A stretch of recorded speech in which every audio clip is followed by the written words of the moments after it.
আচ্ছা কি বনাইছা কি বনাবা গম পোৱা নাই কি হেৰি বনাইছা এইটো হে কাগজেদি আচ্ছা কাগজৰ লগত আৰু কি ব্যৱহাৰ কৰিছা আঠা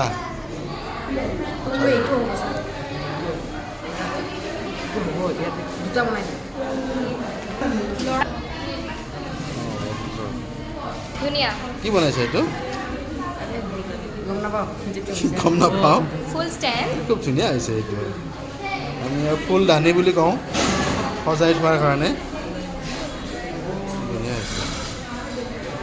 শিকাই দিছেনে কোনোবাই নিজে বনাইছা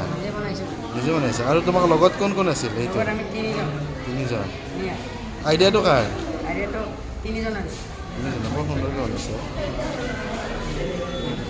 চাওঁ ভালকৈ দেখাই দিয়াচোন